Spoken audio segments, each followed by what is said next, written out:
Well, big disruption in Washington, D.C. yesterday, and a big boycott.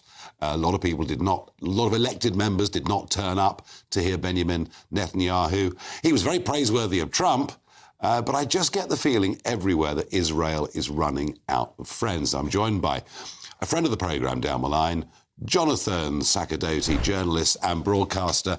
And Jonathan, you get my point that Israel is running out of friends. Evening, Nigel.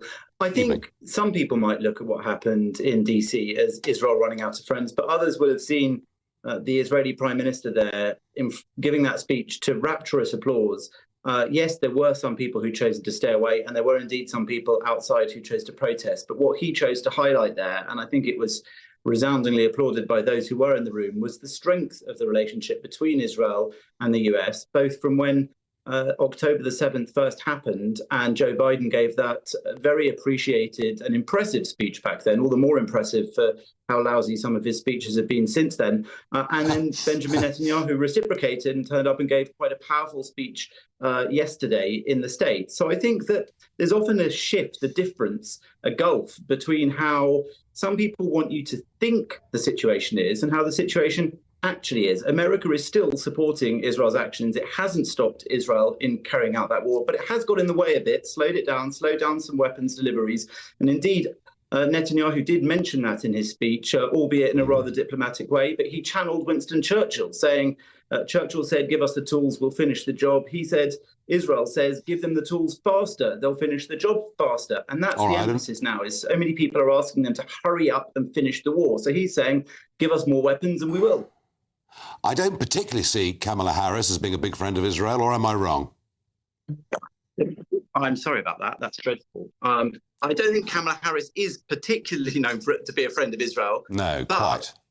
I don't see her varying necessarily drastically from Biden in what she might do in terms of relations with Israel, because I think that Israel is still a bipartisan issue in America. Obviously, the Republicans are far more supportive, especially of the possibility of Netanyahu carrying on and the war carrying on. And there will be many in Israel who are hoping for a Trump presidency, if this is still dragging on at that point. But Kamala Harris is due to meet Netanyahu right now. He just met Biden in the Oval Office.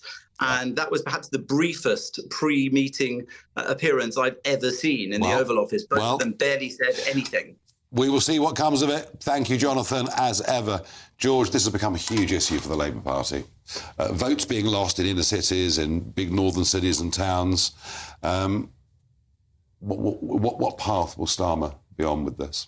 I think Keir's been absolutely clear from the beginning that there is a problem. You can't just say, you know, Israel's got no right to do everything. No. It's a sovereign state. It's got a right to defend itself. And he's right to say that.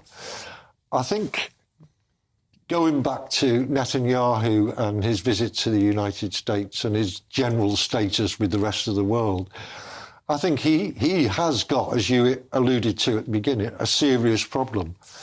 And he's got to be able to find a way to keep world opinion on his side and at the same time deal with the genuine problem he's got, for example, with Iran and the influence that has in Gaza. No, absolutely. And Jake, you know, it's a very difficult position. I sometimes think that October the 7th has been forgotten. Yeah, well, I mean, look, there is a reason why why Israel is at war. It is simply because of October the 7th. There was a sustained ceasefire before that. Israel is a democracy. It is an island of democracy surrounded by dictatorships, many of whom deny its right to exist. I think it's correct that both Britain and the United States continue to support Israel and the democracy, while at the same time, anyone with a brain should want for an immediate ceasefire in Gaza. People do not want to see innocent civilians and children killed. So we have to say, look, bring this war to an end as quickly as possible, but they have to be able to finish the job and remove the terrorism threat within their own borders. Or equally, innocent women and children being used as human shields by terrorists. I mean, this is not an easy subject, is it? I mean, it's not just Hamas, although, you know, I accept what they did was unspeakable. Yes. And they don't deserve to be in control of Gaza or anywhere else. Yeah. But it's not just them. They've got a problem with Hezbollah, based in Lebanon. There's a problem with the Houthi in Yemen. And the common denominator between all three of them is Iran. Iran. Yeah. Yeah, who we've been so nice to over the last few years. Gentlemen, we'll debate that topic another day. Thank you very much indeed for coming in.